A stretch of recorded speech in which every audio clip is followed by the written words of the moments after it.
Hello, everybody. Welcome to an on-location coverage, which is, as you know, if you read on the page where we talk about our on-location coverage, we may be there, we may be not. Sometimes it's virtual, sometimes it's before, during, and after. This one is a last-minute decision to do this because Jeff booked me a little bit because I didn't add it on the calendar, this one. There's so many events going out there, and Sean and I are trying to do all we can to cover everything, but it's impossible. But I'm glad that Jeff did that, and that now we're here having a chat, which we did a few months ago. We ended up talking about identity. We ended up talking about Pink Floyd, so I have to throw that out there. I think is a common passion in the musical world. That's that and probably something else, but we're not here to talk about Pink Floyd, although feel free to quote it, Jeff, anytime you want. Sometimes you can't stop it. Absolutely, that's true.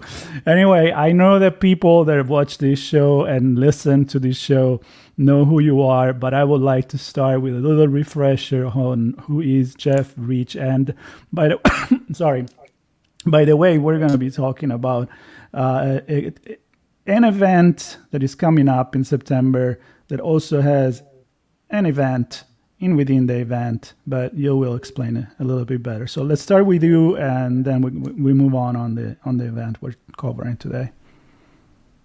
Thanks, Marco. I'll be brief talking about, because I've done a bunch of things, but I'm the leader. I lead the Identity Defined Security Alliance right now, which is a nonprofit, member-based, that's focused on raising the level of identity security and awareness around that. And that goes everywhere from what you do on your phone to what identity means around the world.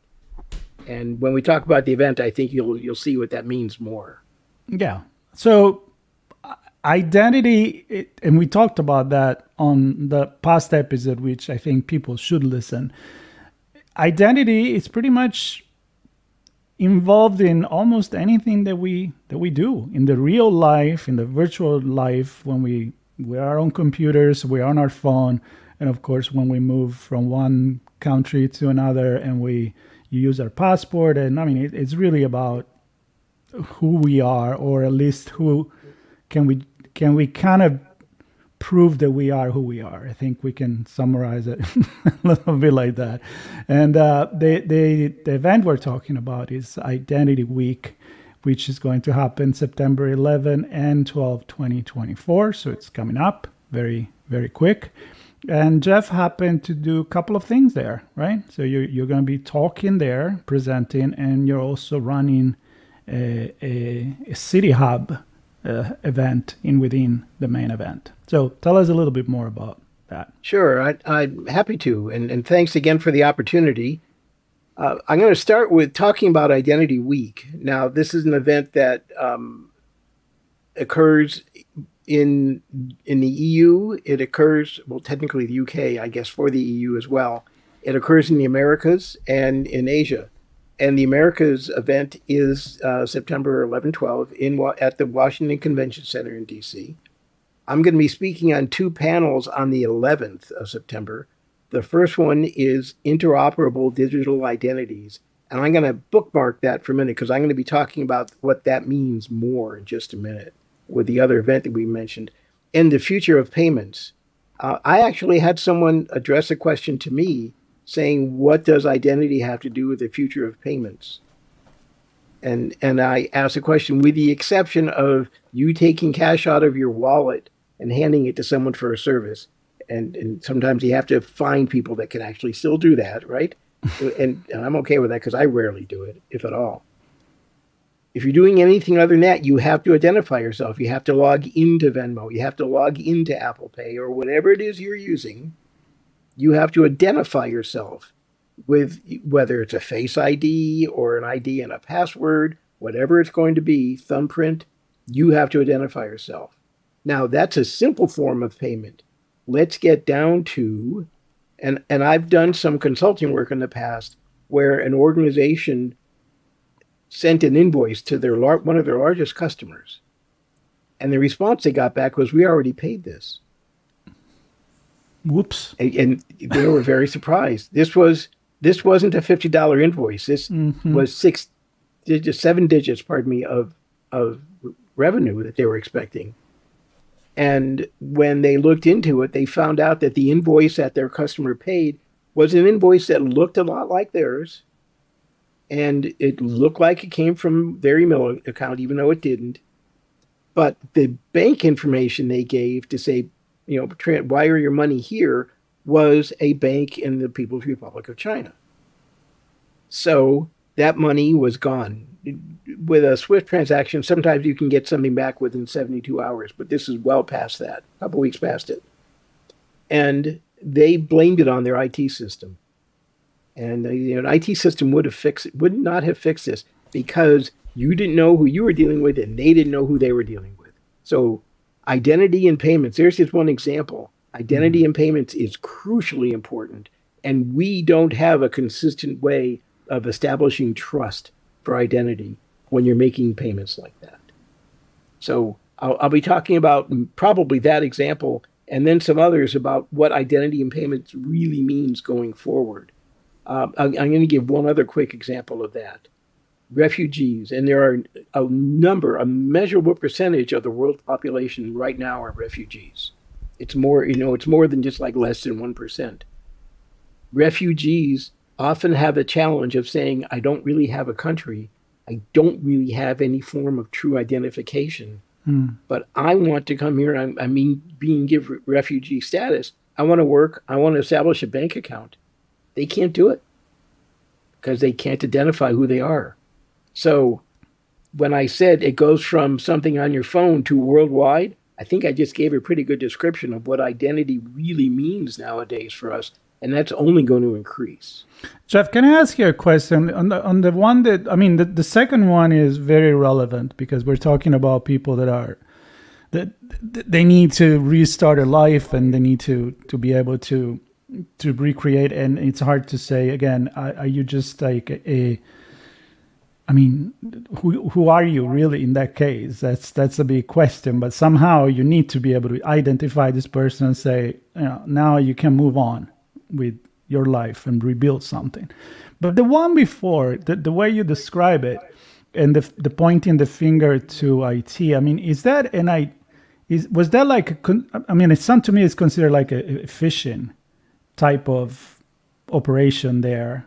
So how do an identity proof can get in between being phished and manipulated into taking the action and say, wait a minute, you're getting punked here. Yeah. So exactly. So you asked the right question. It's not who are you, it's who are you really. And that's what you ask, and that's the right adverb to put on it.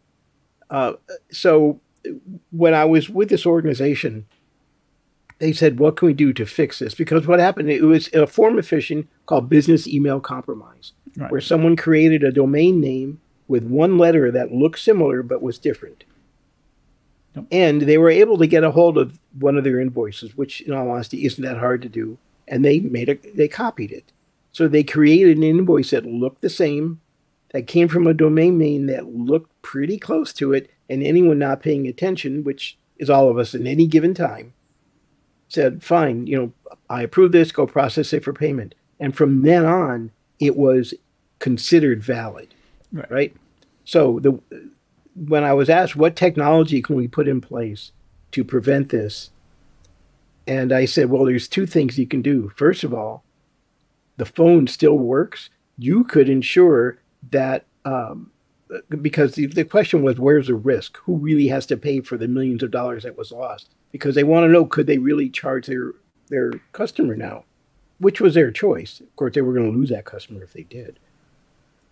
So the most simple thing is to ensure that every customer can validate before they make a payment to call you if you want. That's bottom line, everyone has that capability. Not every customer is going to want to do that. You could also state to every customer in notices and reinforce that this is our banking information. We will, anytime that we need to change that, you will get an authorized, whether it's a certified mail or something on our website that says our banking information is changing. Right. So what that would have done, by the way, with minimal effort, would have at least put the responsibility back on the payer, on the customer, where it needs to be to begin with. And then it's a matter of educating customers to say, what does phishing mean?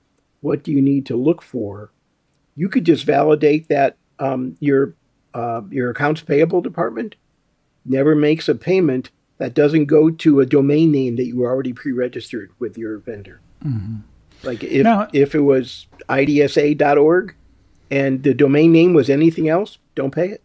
Right. It's kind of like a two multi-factor or Exactly. Yeah. So it's as difficult as it is and as expensive as it can be. In many cases, there are simple solutions to it. Now, there are more complex long-term automated solutions, certainly. But I would start with the simple because you could do it now. Right. So let me connect this, because I'm sure I'm going to have you back on Redefining Society. We can talk more about this as a societal impact level, because it touches even the refugees, it touches border control, it touches a lot of things.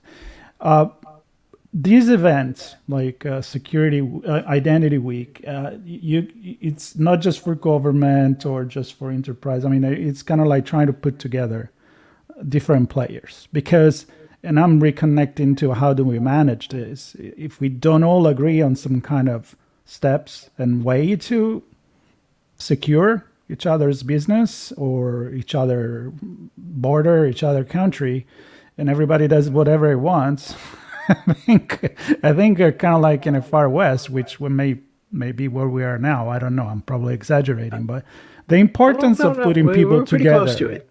Yeah, but the importance you're not exaggerating much.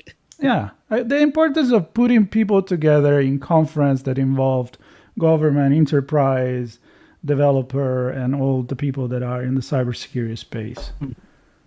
So what Identity Week does is brings all those parties together and then some, because there's a vendor expo floor as well. Okay. So you're going to get some solutions from vendors where they're going to say, here's how we can solve that, either for you or with you.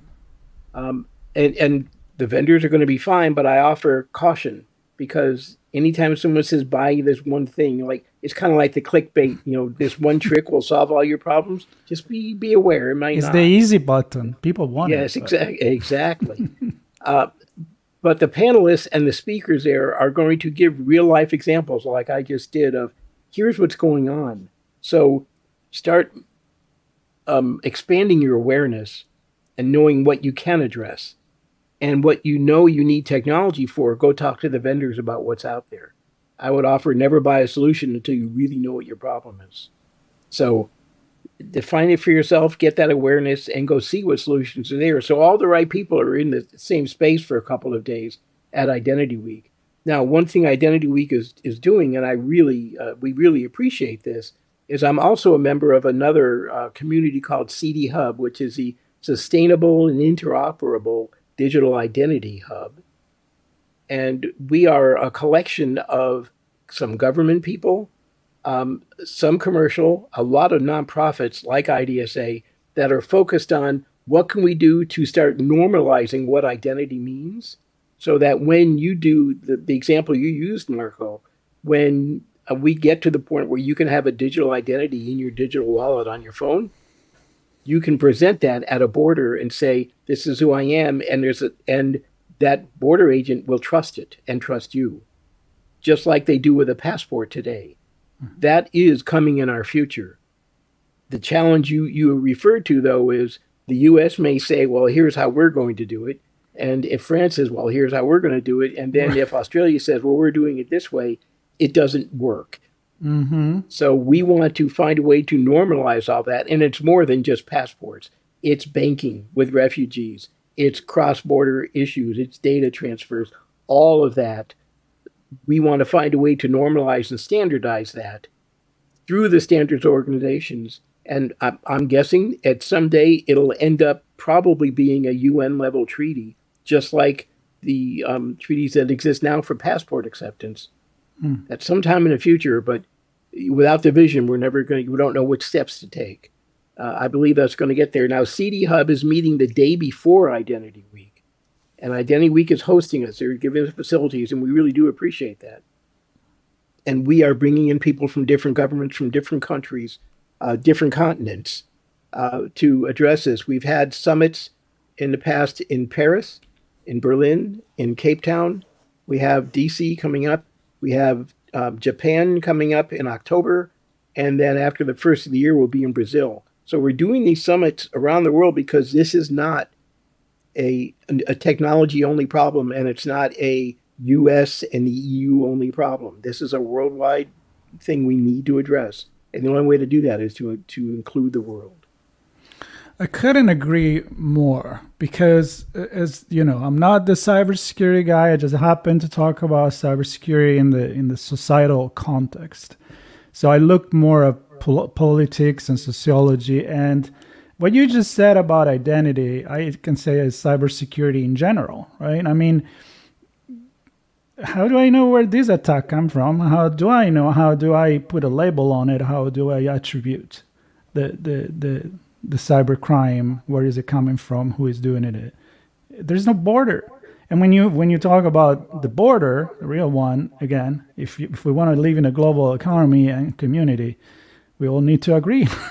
It's that simple, right? You can't just do your own rule, or we go back to the walls, the city states, and you got to know the password to enter the city. And you get and then you go in are around, and everyone that's outside doesn't know what happened to you when you're in there. So. You're absolutely right. We need to, and this is a societal issue as well. This is not a technology issue at all. The technology will help solve it, but it's not a technology issue. Mm-hmm. And the point you brought up is who's attacking me and where is this coming from? When we get to the point, both for human and non-human entities, I'm talking about computers and chips and programs, once we can have a validated way of identifying every entity, then the only ones that are doing the attacking are the ones that can't be identified. And just think about how much easier it's going to be to ignore and block them when that happens. That's a really simple, intuitive, and yet not much common sense point, right? I mean, it's like if that's what helps always every crime, or what you think is the fact that they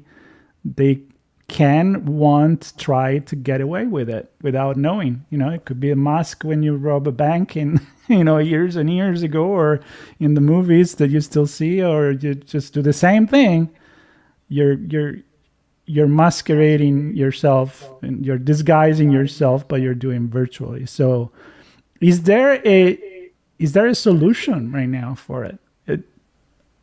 It's a more political. So this is a complex. This is a complex situation, all right? Mm-hmm. And very complex situations rarely have a solution early on in the process. This is a nascent process we're in. Even the EU, which is leading the world, in my opinion, right now, on regulations for what digital identity means and what a personal identity what components have to be there and everything else. And even they are not even close to a compliance state yet. So, and they're in front. Australia is pretty close behind them. So we're early on in the process. So I hesitate to say that there's a solution today. There is a solution. And of course, when a solution is put in place, there will be people that undo it as well. Just like that's how crime works, right? But the solution starts with that thing between your ears.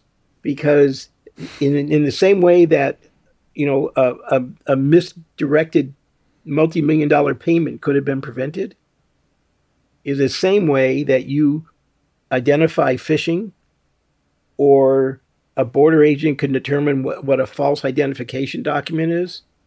It's using your head, knowing the experience that you have, and applying current state to what you're dealing with.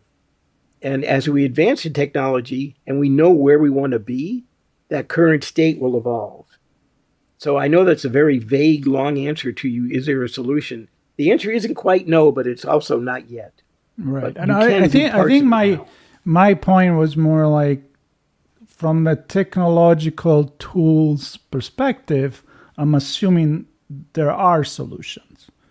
But to put everybody together, so what you said before, it's not just one solution that has an easy button. It's probably a togetherness of different technology, exactly. right? If that one solution actually existed, I'd be on a successful startup launch podcast and doing it.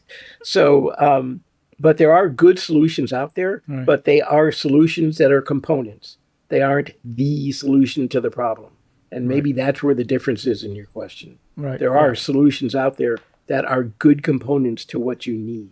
Right. That's a good point. And just by the way, one other thing you mentioned, multi-factor authentication is an almost easy general housekeeping good step solution. Mm-hmm. Yeah, for sure. So let's wrap this on location, which we try to keep into the 20 minutes or whatever, a few minutes more or less. And a call to action for people to get involved, especially, I mean, I know Identity Week, I'm looking here at the website, they got 250 speakers, more than 4,000 attendees, exhibitors, 250, 100 startups, which is a good thing. And so it's a real conference. And then there is your SIDI Hub, which is also important. So you got a couple of minutes to kind of wrap up what's coming in a few days. If you have an interest in this and you want to be involved in either SIDI Hub or Identity Week, I think I may have some passes that expire soon. But if you're interested in either and want to attend, let me know. I'll make sure I get to Marco the contact information for me.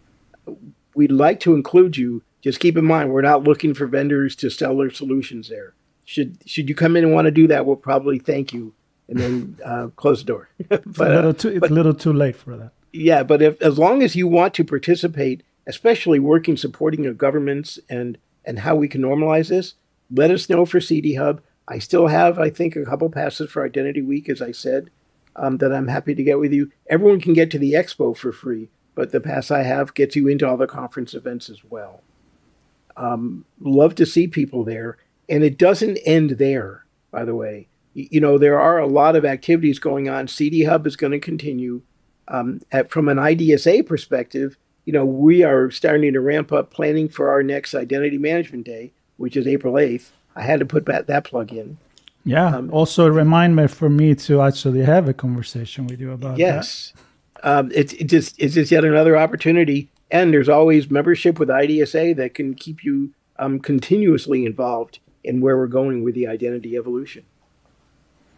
Yeah, it's an important conversation. That's why I got your knock on the door, and I'm happy to invite you on the mic. Beside the fact that I always enjoy chatting with you, and sometimes even online on LinkedIn, we poke at our passion for music and another thing. And I remember in the last conversation we said that we were going to talk about your broadcasting past, and I would still like to talk about that.